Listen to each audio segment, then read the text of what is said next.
Meus amados irmãos, nós vamos ler e gostaria de pedir aos irmãos que se pudessem acompanhar um texto no Evangelho de Mateus, capítulo 19, do versículo 27 ao 30.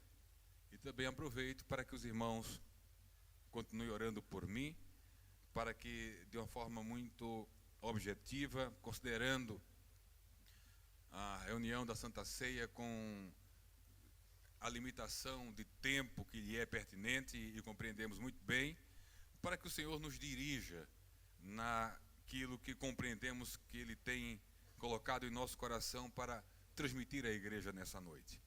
Evangelho de Mateus, capítulo 27 ao 30. Capítulo 19, versículo 27 ao 30. Capítulo 19, versículo 27 ao 30. Diz a Bíblia: Então Pedro, tomando a palavra, disse-lhe: Eis que nós deixamos tudo e te seguimos. Que receberemos? E Jesus disse-lhe: Em verdade vos digo que vós, que me seguistes, quando na regeneração o Filho do Homem se assentar no trono da sua glória, também vos assentareis sobre 12 tronos para julgar as 12 tribos de Israel. E todo aquele que tiver deixado casas, ou irmãos, ou irmãs, ou pai, ou mãe, ou mulher, ou filhos, ou terras, por amor do meu nome, receberá 100 vezes tanto e herdará a vida eterna. Porém, muitos primeiros serão derradeiros, e muitos derradeiros serão primeiros. Nós aprendemos com a Bíblia, nós aprendemos com a vida, nós aprendemos com a história, nós aprendemos por experiência pessoal, que no contexto do servir a Deus, de uns, ele exige uma maior renúncia do que de outros. Nós vamos falar nessa noite um pouco sobre renúncia e recompensa. É o tema aqui desses versículos que nós lemos. Deus cobra de uns uma maior renúncia do que de outros. E isso tem a ver com a natureza, com a extensão e com a responsabilidade daquilo para o qual nós somos chamados para servir a Deus. Por exemplo, no nosso contexto de igreja, de liderança, de governo eclesial, nós não temos a menor dúvida de que a pessoa nesta noite entre nós, de quem Deus cobra mais renúncia, é o presidente. E isso vai, de maneira escalonada e proporcional, sendo estendido para os demais companheiros que ao seu lado trabalham. Porque, inclusive, significando diversas coisas, nós lemos nos evangelhos do próprio Jesus, ouvimos, de que a quem mais é dado, mas será cobrado. O próprio Pedro, que dirige para Jesus a pergunta que resulta nessa resposta que também lemos, ele mesmo com seu irmão André e com mais 2 companheiros, que juntos com mais outros que foram chamados, foram vocacionados para o apostolado. O próprio Evangelho de Mateus nos narra, no capítulo 4, verso 18 ao 22, essa realidade da necessidade de uma maior renúncia para as maiores responsabilidades. Diz Mateus 4:18, lemos lá, que Jesus, andando junto ao mar da Galileia, viu dois irmãos, Simão, chamado Pedro, e André, os quais lançavam as redes ao mar, porque eram pescadores. E disse-lhes: vinde após mim, e eu vos farei pescadores de homens. E diz o verso 20, então eles, deixando logo as redes, seguiram-no. Pedro e André renunciaram à sua atividade profissional, aquilo que lhe dava sustento, que seja informal ou profissional, renunciaram àquilo que lhe dava um sustento e estabilidade. O texto continua, e no versículo 21, a Bíblia nos diz que, e adiantando-se dali, viu outros dois irmãos, Tiago, filho de Zebedeu, e João, seu irmão, num barco com Zebedeu, seu pai, consertando as redes, e chamou-os. Eles, diz o verso 22, deixando imediatamente o barco e seu pai, seguiram-no.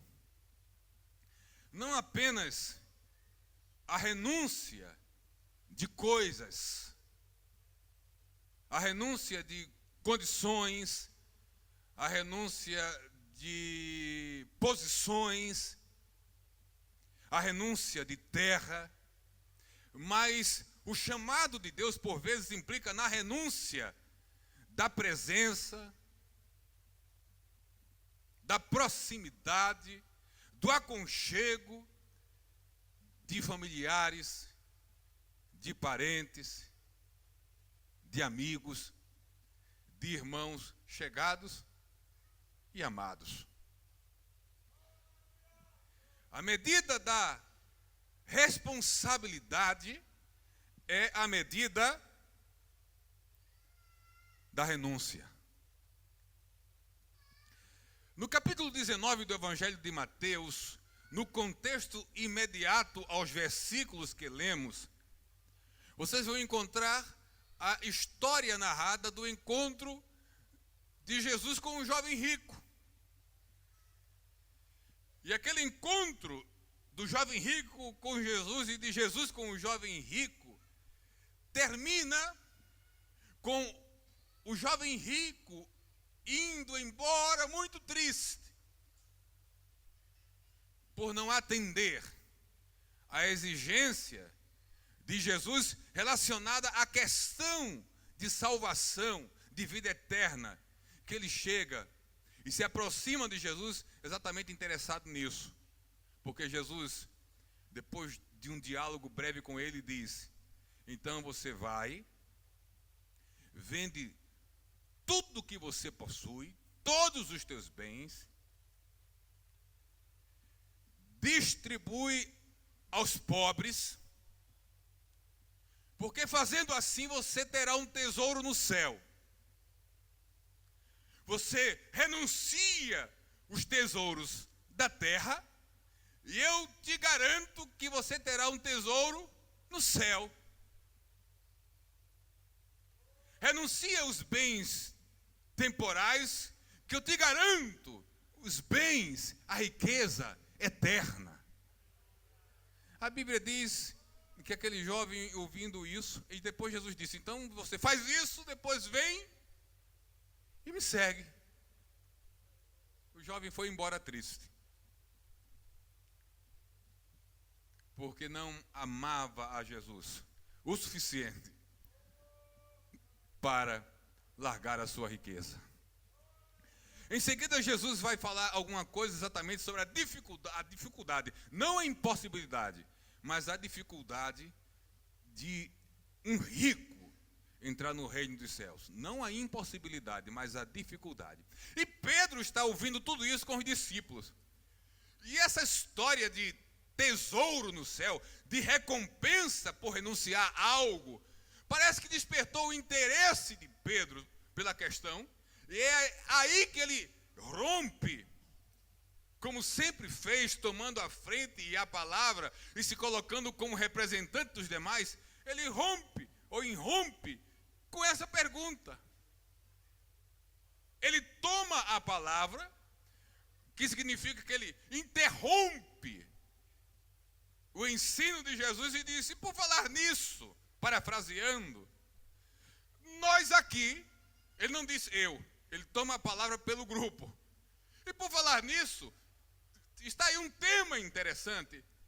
Nós temos deixado tudo, deixamos tudo e te seguimos. E o que é que a gente vai ganhar com isso? E nós?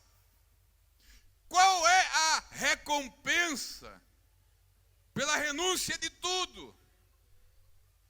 E obviamente Pedro trata aqui do grupo restrito do colégio apostólico. A resposta de Jesus sinaliza isso. Jesus não ignorou a pergunta de Pedro. Jesus não o censurou. Jesus ouviu e pela resposta ele entendeu, é válida. Esse questionamento é legítimo. Jesus viu nisso uma grande oportunidade de falar exatamente sobre a recompensa para aqueles que deixam tudo e o seguem para servi-lo. Na resposta de Jesus, nós percebemos que Jesus trata da recompensa pelo menos em 4 níveis. Em primeiro lugar, no versículo 28, Jesus, tratando de uma questão específica dos 12, responde para todos eles e não apenas para Pedro. Jesus disse, a narrativa de Mateus: em verdade vos digo que vós que me seguistes, quando na regeneração o Filho do Homem se assentar no trono da sua glória, também vos assentareis sobre 12 tronos para julgar as 12 tribos de Israel. Então Pedro e demais senhores, a primeira recompensa da qual eu vos falo é uma recompensa posicional e escatológica. Vocês do colégio apostólico serão honrados de maneira justa e graciosa.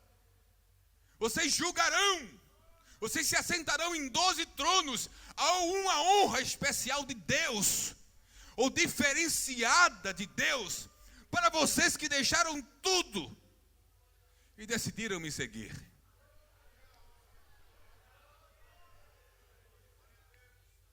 Para a igreja, de forma geral, há honras também escatológicas nos preparadas. Escatológica tem a ver com o futuro, com a volta de Jesus, com a eternidade, com as coisas que hão de vir. Por exemplo, escrevendo a primeira carta aos Coríntios, capítulo 6, verso 3, numa questão interna da igreja, Paulo diz: vocês não sabem que hão de julgar os anjos? Essa é uma posição de honra que a igreja ocupará no porvir.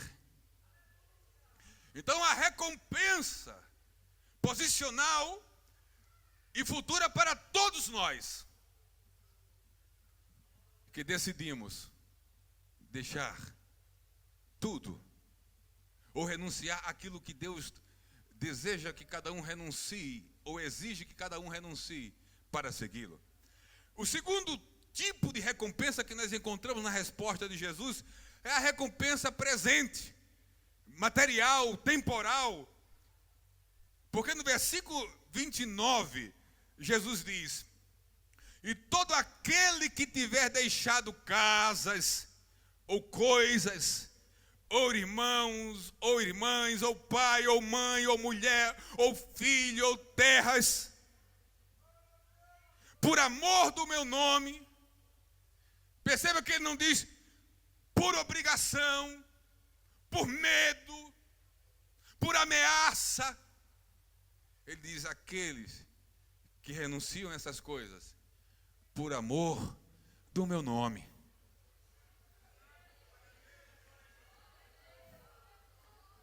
Jesus diz: receberá 100 vezes tanto. E Marcos acrescenta a esse texto: nesta vida.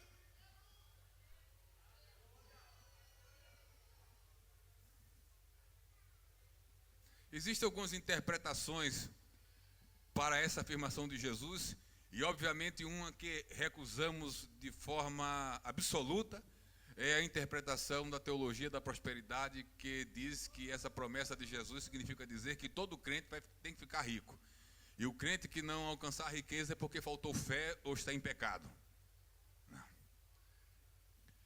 Uma melhor interpretação para essa afirmação de Jesus melhores são pelo menos duas.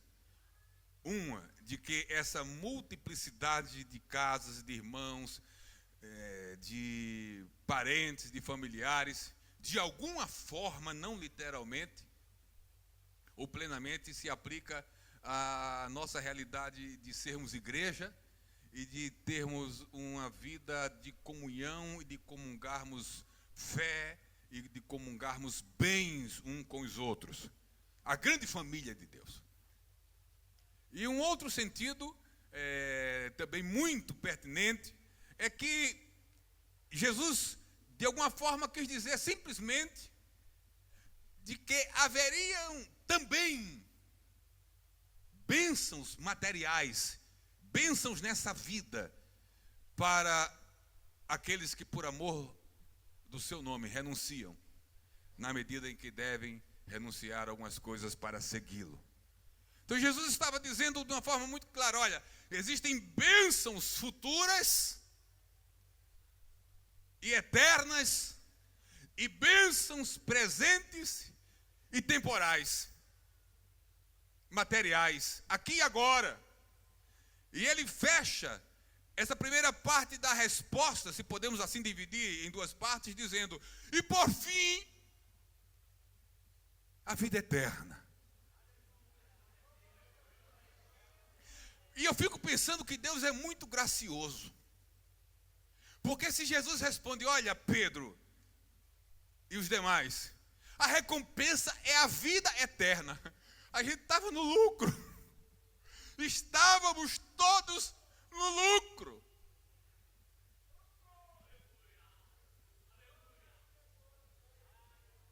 Mas que graça e misericórdia imensa, porque somente a vida eterna nos bastaria.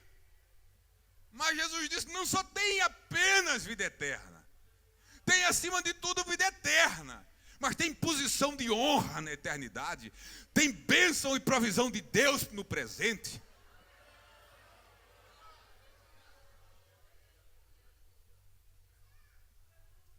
Porque o Deus a quem servimos, o nosso Pai Celestial, é aquele de quem a Bíblia fala que é infinitamente mais poderoso para fazer muito mais além daquilo que a gente pede ou pensa. Por isso, sempre que Ele nos dá numa medida, numa forma, de uma maneira que nos surpreende. Que nos faz dizer: mas Senhor, não mereço. Não precisava tanto. Aleluia. Aleluia. Você já viveu isso. Todos nós vivemos essa experiência. A gente pede em oração às vezes coisas a Deus, e quando Deus responde, também não precisava tanto. Por isso que Paulo vai dizer: o amor de Deus nos constrange, é muito. É para além daquilo que a gente imagina, pensa, pede, precisa, é muito. Aleluia.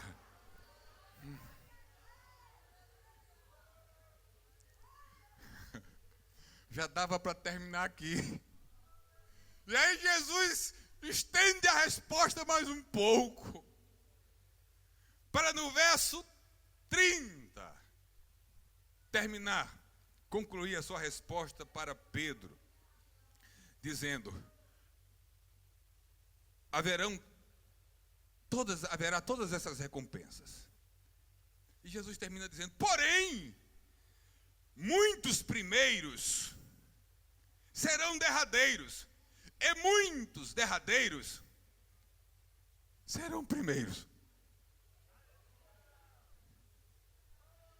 Jesus teve que trabalhar muita coisa na mente, no entendimento dos apóstolos, para eles poderem servir no reino de Deus, como servos no reino.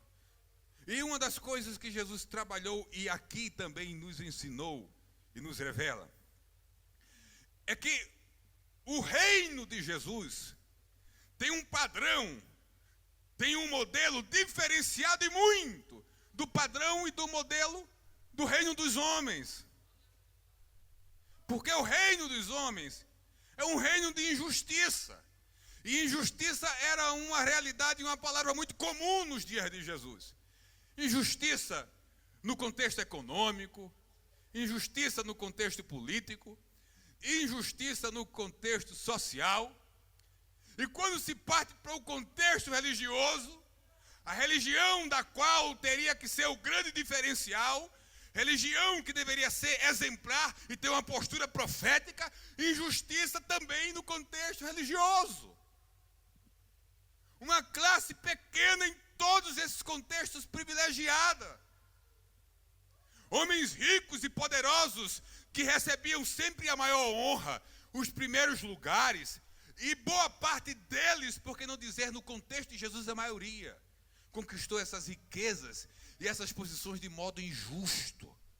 Corrupção, comprando posição, comprando cargo, apadrinhando familiares, parentes e amigos, vendendo a própria alma.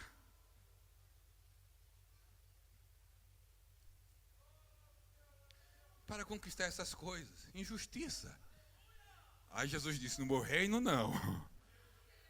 O padrão de retribuição, o padrão de recompensa e de honra do meu reino é diferente. Depois Pilatos ouviu de Jesus: o meu reino não é desse mundo. A essência e a natureza do meu reino é diferente. Os padrões de julgamento, de méritos, são diferentes.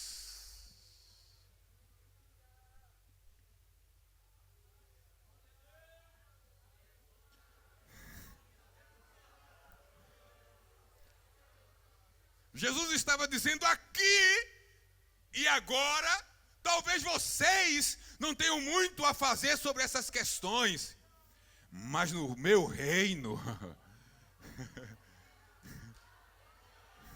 no meu reino,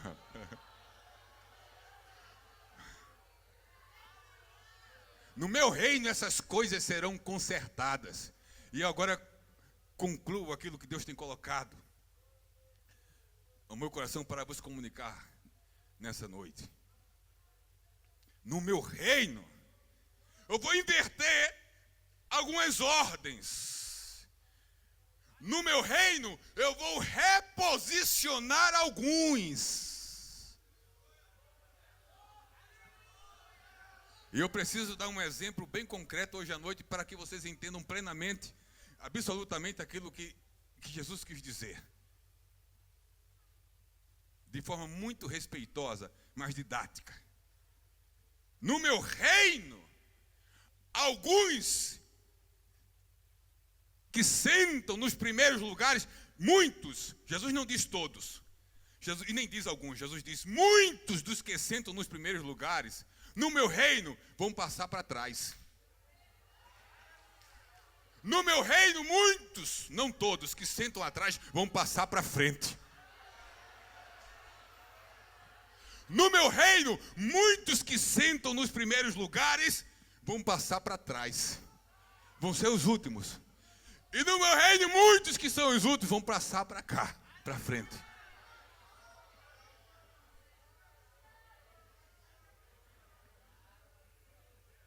Muitos. Muitos. Porque o reino dele é um reino de graça, de misericórdia e de justiça. Senhor, e nós que deixamos tudo,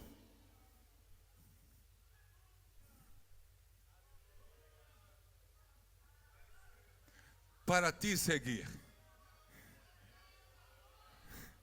o que ganhamos com isso?